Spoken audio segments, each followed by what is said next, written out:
frost moon. The moon is very far away from us, so it could be a long journey.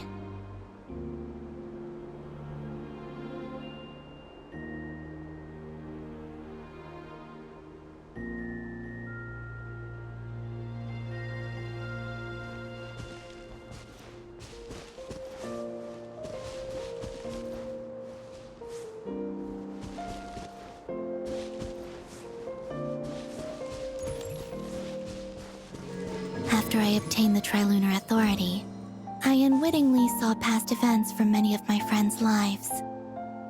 One was Lauma. She was so young when they chose her to be the Moon Chanter. From then on, the Frost Moon Scions looked to her to bring messages from their goddess. But, for better or worse, I had left Hisi Island before she was ever born. It was not until much, much later that she met me. I think it's for the best. Because of the way things turned out, you had the opportunity to become friends. You're right. In that sense, I think we were both very lucky.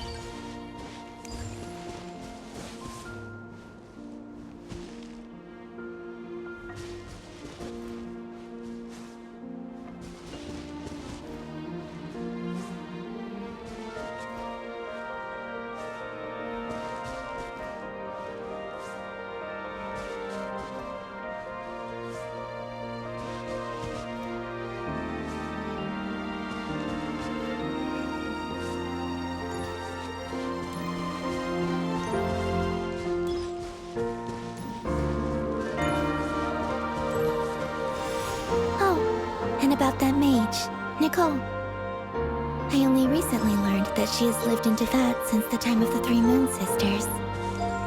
The Moon Goddesses always had a good relationship with the angels. I suppose our friendship continues that tradition.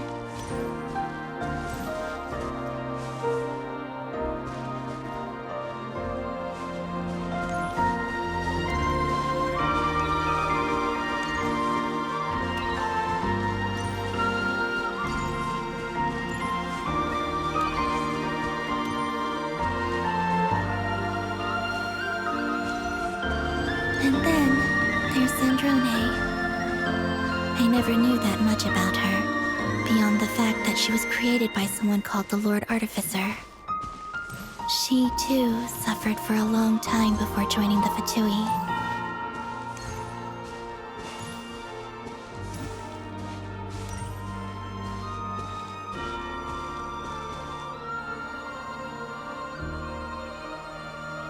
How I wish I could talk to her again, even if only to hear her say nasty things to me.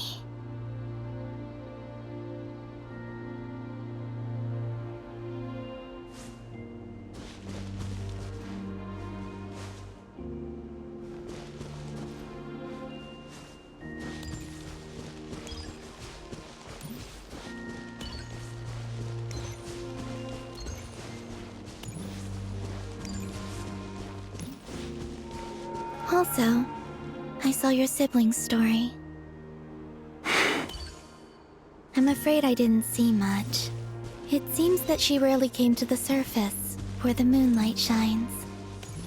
But I did notice that back when you first set out on your journey, she would often appear nearby, gazing at you from afar with a guilty look in her eyes. Lumine. Let us speak no more of the past. I probably shouldn't reveal so much about my friends. It's not my place. Let the moonlight carry us forth. We are very close now.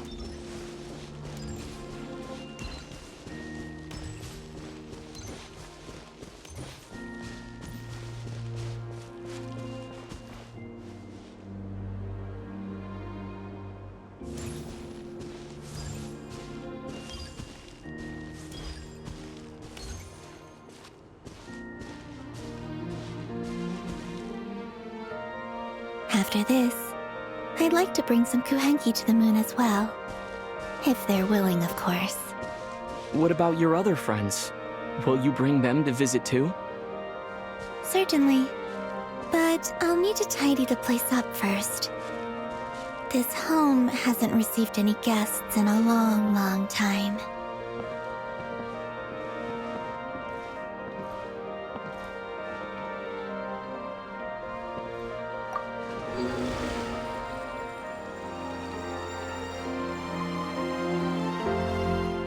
I remember writing something similar with you on Moon Prayer Night.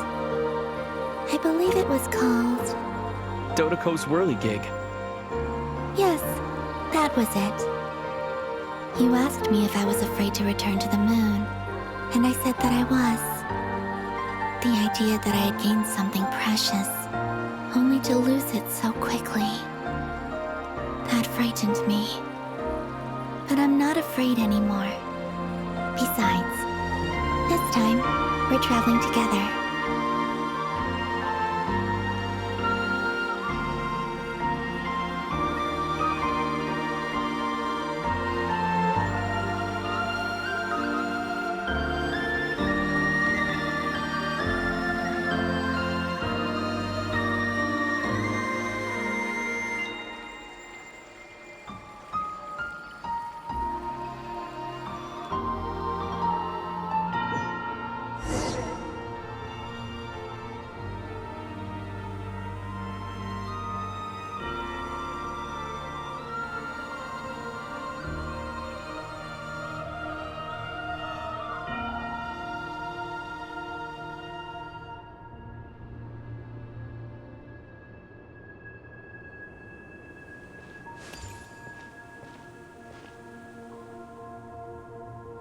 We're here.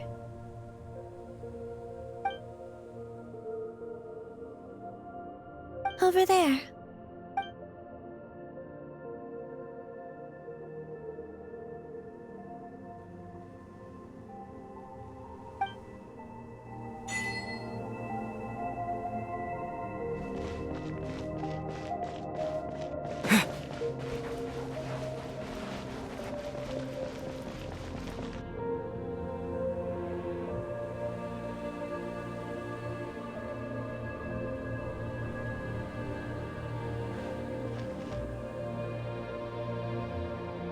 Our spaceship.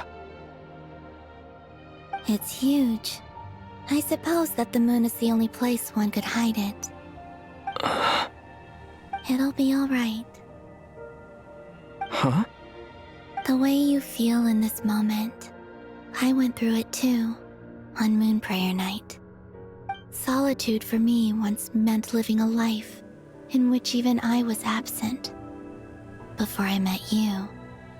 But that night, solitude meant throwing away the life I had gained after meeting all of you. Columbina. Go. Retrieve the part of your life that was once lost. Trust me, you will lose nothing by doing so. Look, Tavad is right there. All of our friends are down there, waiting for us. You're right. Thanks, Columbina.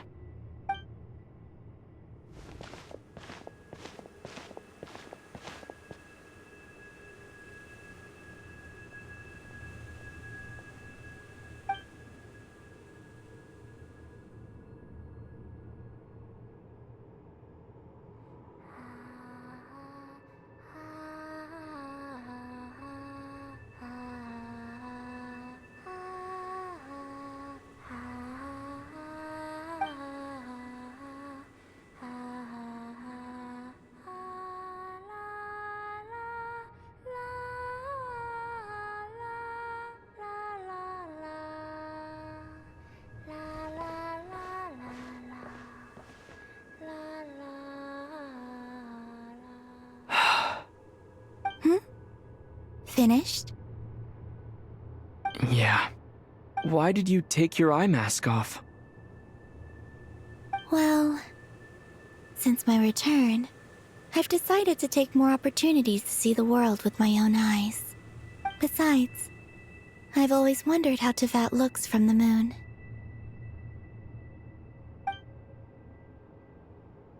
And what do you think? It's beautiful. I could spend a whole day here just gazing at it. What about you? What do you think of the truth you found? I haven't looked at another person's expression in a long time, but I think yours is saying it was neither good nor bad. Keep this up, and it won't be long before you give Nephra a run for her money.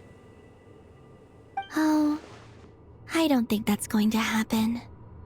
I'm much more used to sensing what's going on around me with Kuvaki.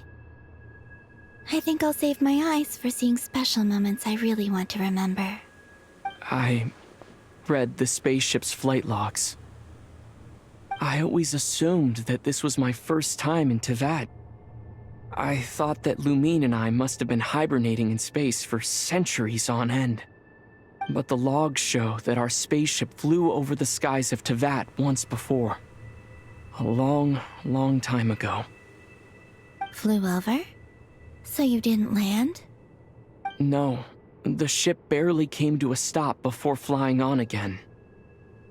After that, it continued traveling through space for a long time.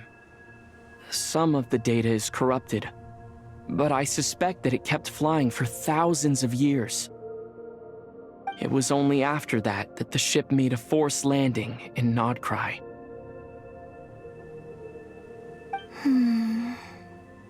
When Lumine found me, she came from outside the ship. Could this mean that she left the ship long before I did? Maybe even during our first pass over Teyvat. Are you alright? Yes, I can feel that the truth is coming together, one small piece at a time. I remember Lumine telling me that when she first arrived in Conria, she could not recall the past. So this might be something that even she doesn't know. Here, I made some space for you. Your mind must be racing, and this seems like the perfect place to relax and clear your head. Oh, wait, there's one more thing.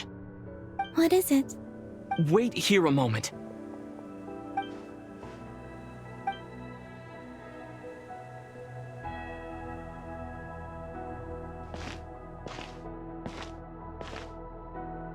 Hey, Columbina.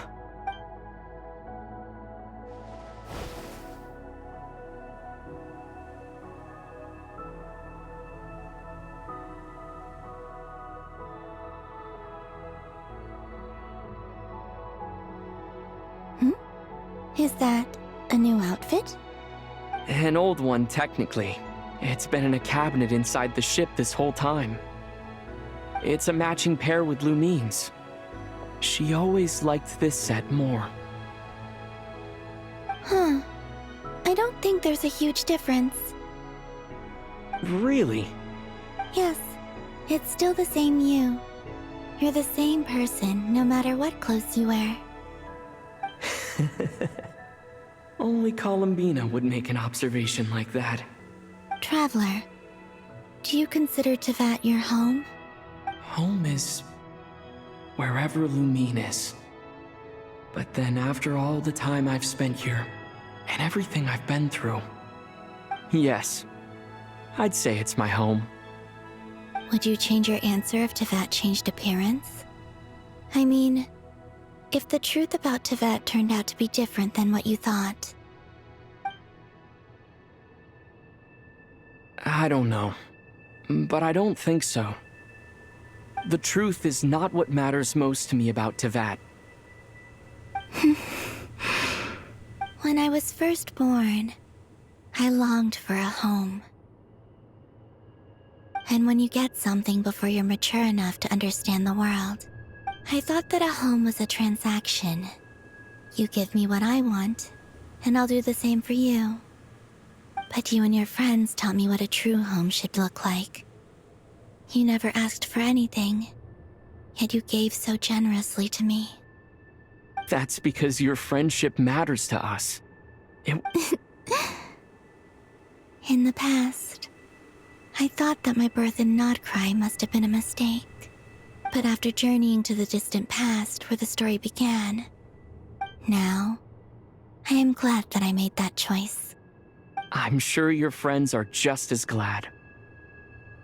In fact, I intend to make the same choice today as I did back then. What do you mean? Well, I've given the Eternal Moon's marrow to Lauma, and the Iridescent Moon's marrow to Arlecchino. And now, I shall return my Kuvaki to Nodcry again, that it may continue to protect my chosen home. Wait, but what about your body? Oh, are you worried that I'll disappear again?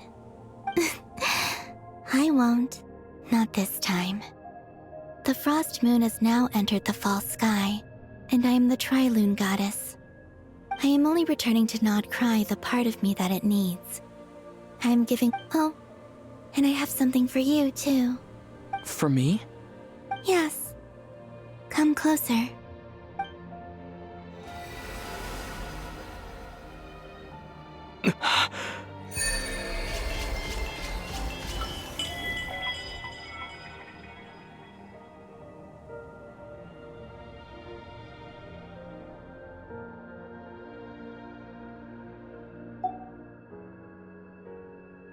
What was that? I lifted some of the restrictions this world placed on you. I trust this will help in your future adventures. My power. It feels like it's grown. I can use the elements more freely now. Thank you. This will be a great help. You're welcome. I see you as family, and after everything you've done for me, In fact, no. It's not because I owe you. It's because you're worth it. Here, this flower is for you.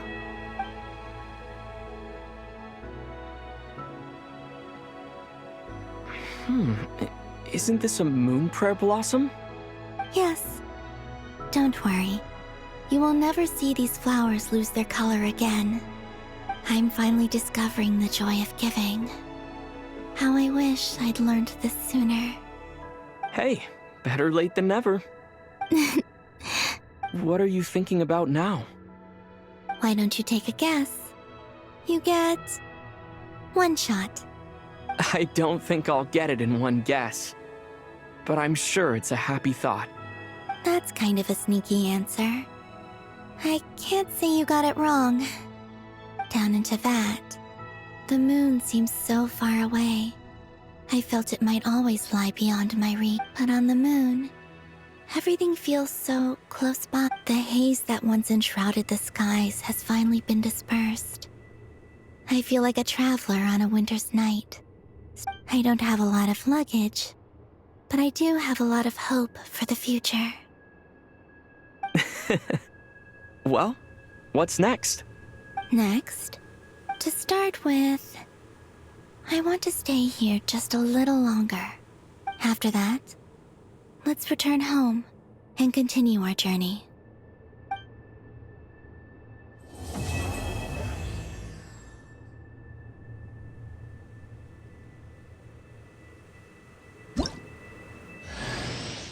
These clothes bring back so many memories.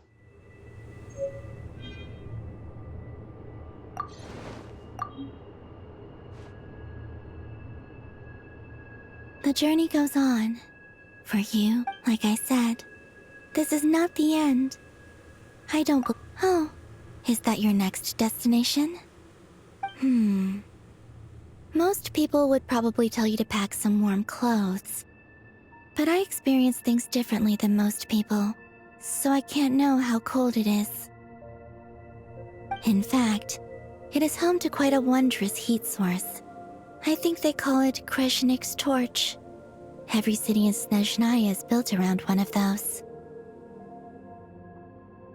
I sensed the energy it gave off as I was passing by on a railway train.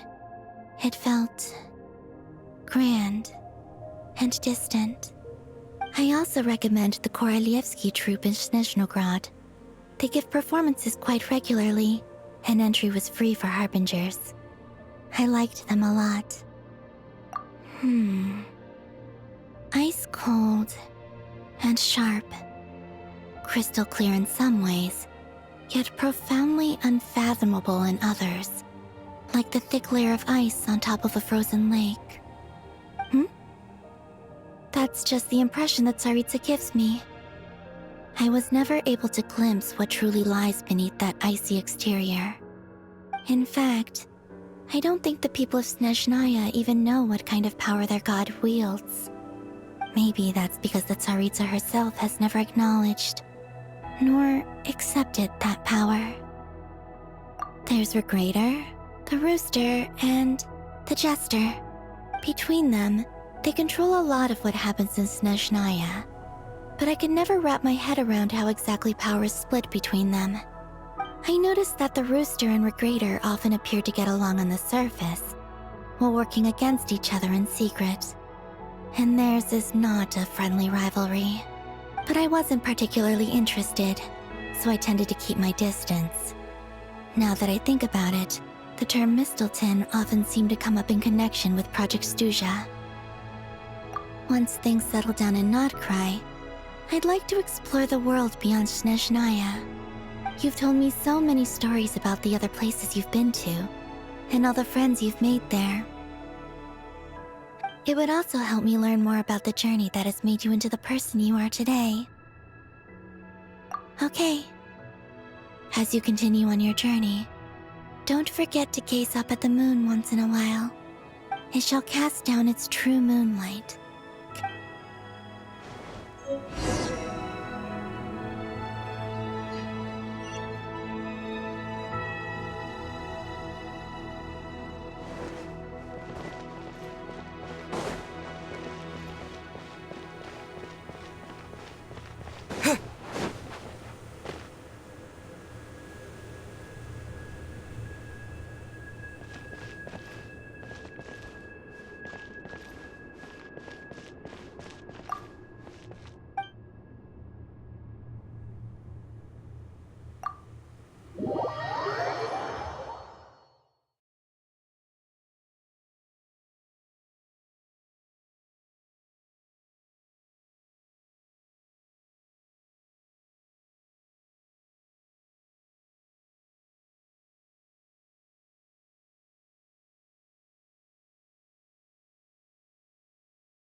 To Jean, acting Grand Master of the Knights of...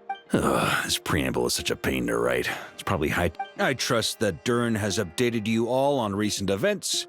Hope... The good news is, we managed to come together and put a stop to the Doctor's evil schemes. As for the Fatui, not counting the Damselette, we found ourselves allied in this instance. As ever, we find ourselves better off for making friends rather than enemies. In a short while... Wait, how am I meant to surprise everyone if I tell them in the letter that I'm heading home?